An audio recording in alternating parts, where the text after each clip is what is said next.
Thanks for watching this presentation. Today I'm going to share a wonderful story about Canadian stamps, as well as showing you some of the beauty of Canada using scans of stamps that I've collected. Let's begin at the beginning. The first postage issue of the province of Canada featured the Beaver on the 3-pence stamp. This stamp was produced on laid paper without perforations. Of course, this image is a reproduction of the original stamp. Sanford Fleming, a young civil engineer and draftsman, designed the 3-pence stamp under the direction of the Honorable James Morris, Postmaster General. The 3-pence denomination, featuring a beaver building a dam, was symbolic of the people in the young country of Canada building their towns, cities, and communities. The secondary purpose of choosing the beaver centered in the original meaning of the beaver skin. It represented a medium of exchange in trade. This Centennial commemorative stamp honored the transfer in 1851 of the administration of the Postal Service from Great Britain to British North America. It features the first postage stamp issued in 1851 by the province of Canada. This was the first 15-cent denomination since 1908. In 1951, the department anticipated that the 15-cent denomination would be convenient to prepay postage on airmail letters to the United Kingdom, Ireland, and Europe. The color approximated the red of the original 1851 3-pence stamp. The first Canadian stamps in my collection are part of a Grand Prix Formula One album that I put together with global stamps. Gilles Villeneuve was one of the fastest, most exciting, and one of the most skilled drivers the international racing community has ever known. A phenomenon in the elite world of Formula One racing, he epitomized the daring of this spectacular and dangerous sport. The stamps celebrate Villeneuve's red racing Ferrari, a T4, which he drove to second place in the World Championship in 1979. Villeneuve was included in this set of legendary Formula One drivers issued by Canada in 2017, which became my next set of Canadian stamps. In celebration of the 50th anniversary of Formula One racing in Canada, Canada Post issued a supercharged set of stamps featuring 5 of the fastest drivers ever to capture the checkered flag at the Formula One Grand Prix du Canada, each representing a different decade in the history of the race. Designed by Paprika of Montreal, the stamps appear as miniature racing posters. In addition to the classic photos of the 5 showcase drivers, each stamp offers a stylized overhead view of the car used to secure the victory. My third set of Canadian stamps came while putting together a Christmas album for my wife. There's some dispute as to whether it is actually a Christmas stamp, and it depends on who you want to believe. These stamps mean a lot to me personally, as my namesake, my grandfather Turner, was born in 1898. As chief Canadian proponent of the actual adoption of the imperial penny postage, the Canadian Postmaster General decided to stimulate interest in the event by issuing a special postage stamp covering the new rate and emphasizing the vast extent of the British Empire. Mr. Mulock decided to use a map on the stamps. My fourth set of Canadian stamps was a result of starting a topical collection of tigers using global stamps. The set includes a souvenir sheet for the Year of the Tiger. My fifth series of Canadian stamps was driven by my personal fascination with the blue nose. Many people around the globe acknowledge that this may be the most beautiful stamp ever issued. Commencing with the issue of 1928, the Post Office Department for the first time utilized its higher value stamps with regular issue for the purpose of depicting Canadian scenes of geographical and industrial interest from coast to coast. This was a significant event in the development of Canadian postage stamps as a medium of information about Canada. The first stamps released under this new policy showed wide diversity of subjects. They ranged from the internationally famous fishing schooner Bluenose on the Atlantic coast to scenic Mount Heard in British Columbia. The scheme met with instant public approval. The department has continued scenic stamps in each regular issue since 1928. With few exceptions of commemorative issues prior to 1928, Canadian postage stamps portrayed the royal family. The Canadian fishing schooner Bluenose, here shown racing off Halifax Harbor, is a composite picture made from photographs taken in 1922. The schooner was built from 1920 to 1921 at Lunenburg, Nova Scotia, and launched in March of 1921.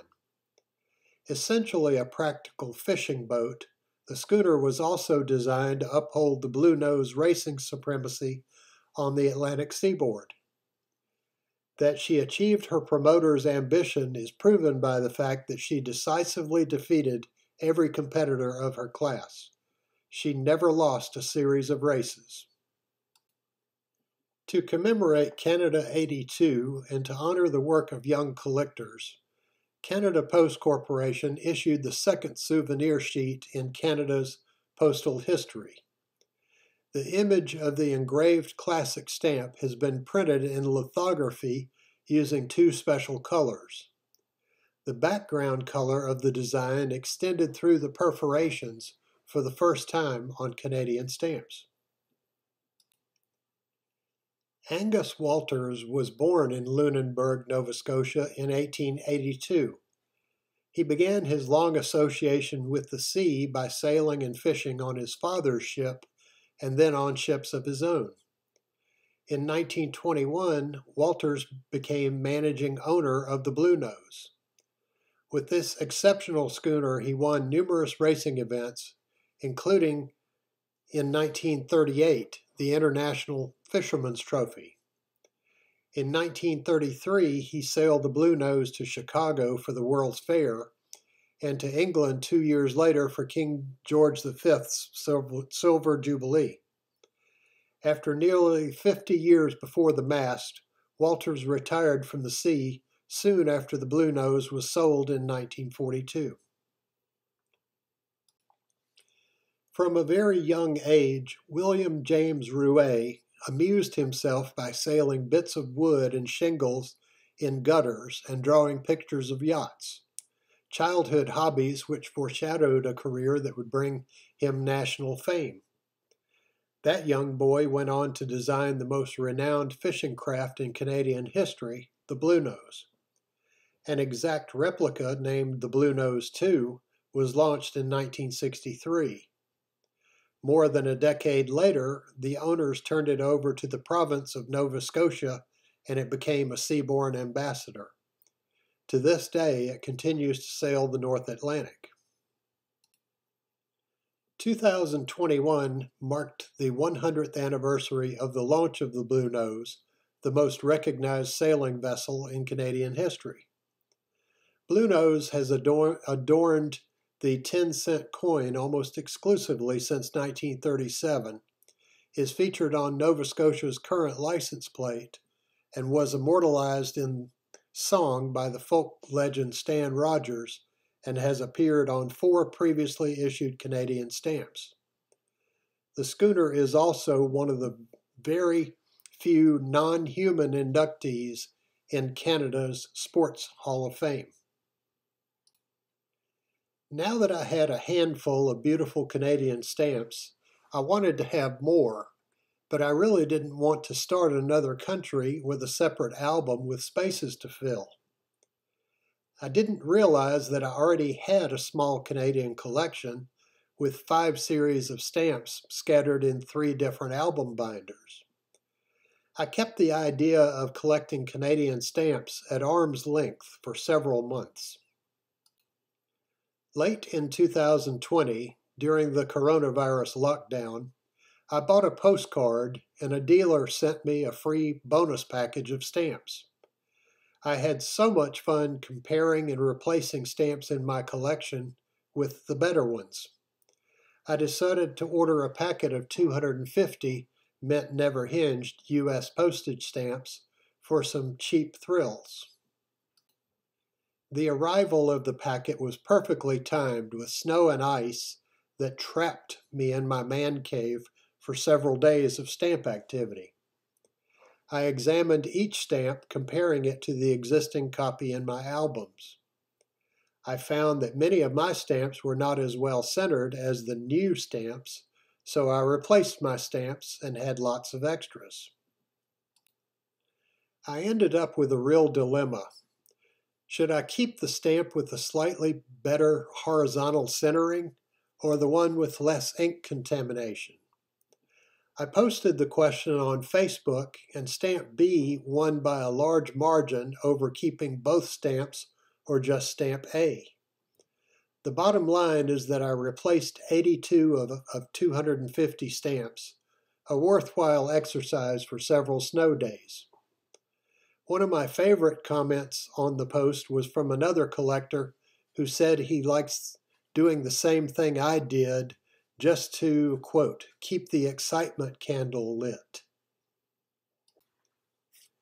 The best comment, however, was from a collector in Canada. Howie Jeff not only showed me a copy of the Canadian joint issue for the stamp, he actually sent me a mint never hinged copy to keep. We messaged back and forth and eventually decided to trade all of my extra mint never hinged U.S. singles for his mint never hinged Canada singles, souvenir sheets, and a used catalog. Now I have a great start on a Canadian collection. I will show you some of what he sent me. This stamp was issued by the Post Office Department to mark the completion of 100 years of responsible government in Canada. The central motif of the stamp consists of an illustration of the center block of the Canadian Parliament buildings in Ottawa. At the top left appears a profile of the young Queen Victoria, during whose reign responsible government for the colony was introduced. Since the centenary of responsible government occurred during the reign of King George VI, his portrait appears in the upper right-hand portion of the same stamp. The Parliament building was used on this stamp since it is the meeting place of the elected representatives of the people of Canada. On April 1, 1949, Newfoundland united in confederation with Canada. The stamp issued to commemorate this historic event illustrates John Cabot's ship, the Matthew, under sail off the Newfoundland coast. Historical records recognize John Cabot as the first European to discover this island in the year 1497. He claimed the country for King Henry VII of England. When Newfoundland became a province of Canada, the manufacture and issue of Newfoundland postage stamps were discontinued.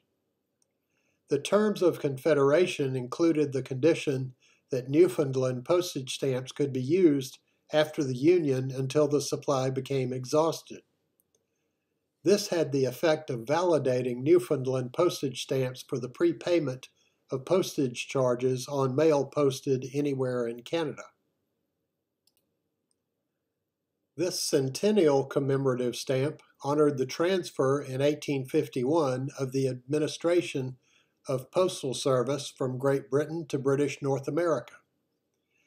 It emphasizes the development of communications by land, a feature of Canadian history closely related to the development of postal service.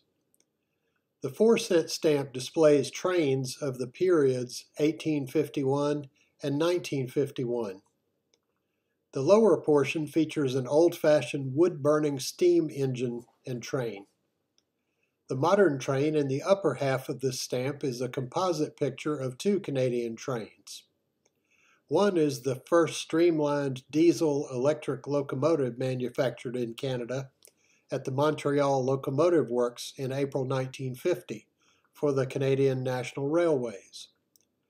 The other is a train in regular passenger service in 1951 on the Canadian Pacific Railway between Montreal and Vermont.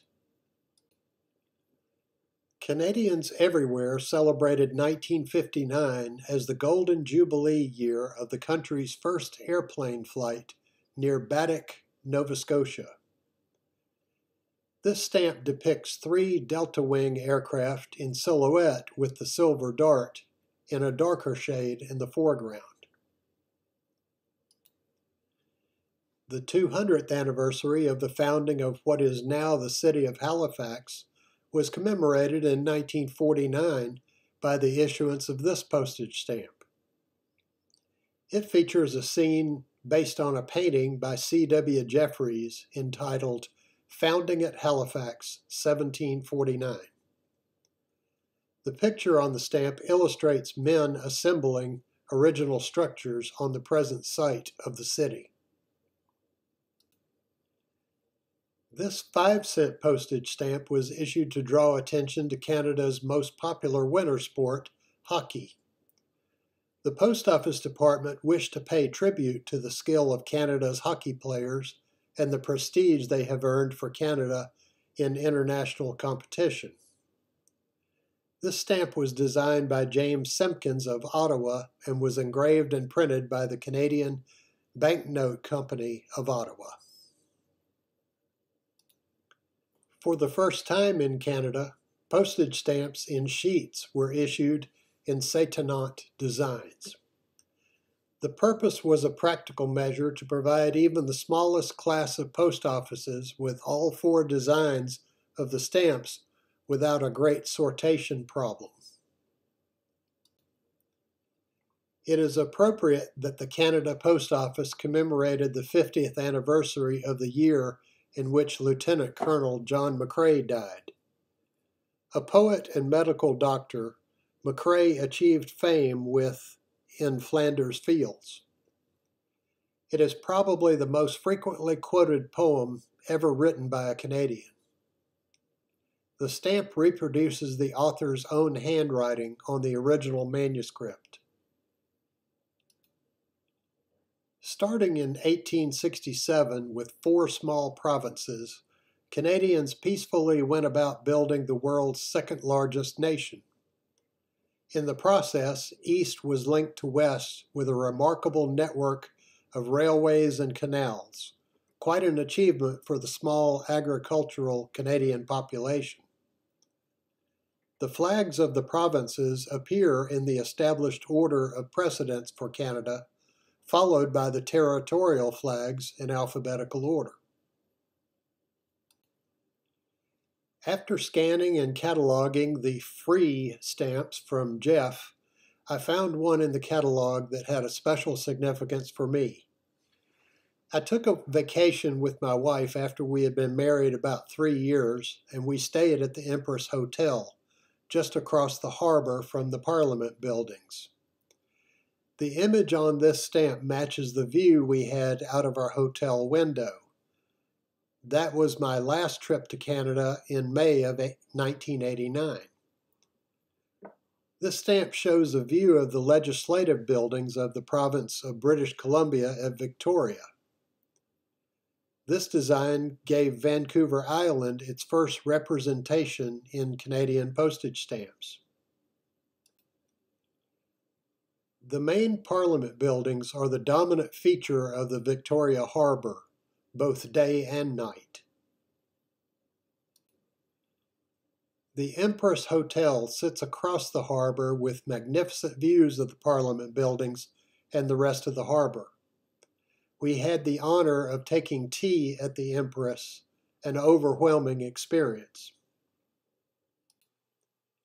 I visited the Bouchard Gardens twice during my Canadian trips. The Bouchard Gardens are featured in prominent Canadian gardens as the subject on one of 5 stamps issued in May of 1991. Early in this century, Jenny Bouchard of Todd Inlet, north of Victoria, British Columbia, decided to transform her husband's spent quarry into a colorful horticultural site. Inexperienced but determined, she had rocks gathered in strategic places to create raised flower beds and had topsoil brought in by the ton from neighboring farms. Eventually, she opened the Bouchard Gardens to the curious public and served them tea. During World War II, the gardens could not be maintained. When Jenny Bouchard passed away in the early 1950s, a grandson undertook the task of restoring the neglected land to its former glory.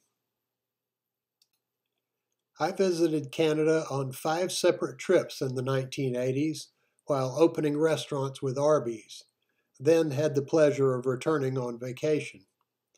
I have so many great memories from having been in Canada, and I'm able to relive those memories now through the stamps. Thank you for watching this presentation. Today I shared a wonderful story about Canadian stamps, as well as showed you some of the beauty of Canada using scans of stamps that I've collected. Don't forget to subscribe to this channel and ring the bell to be notified of future presentations. Special thanks to my friend Howie Jeff for making this presentation possible. Cheers!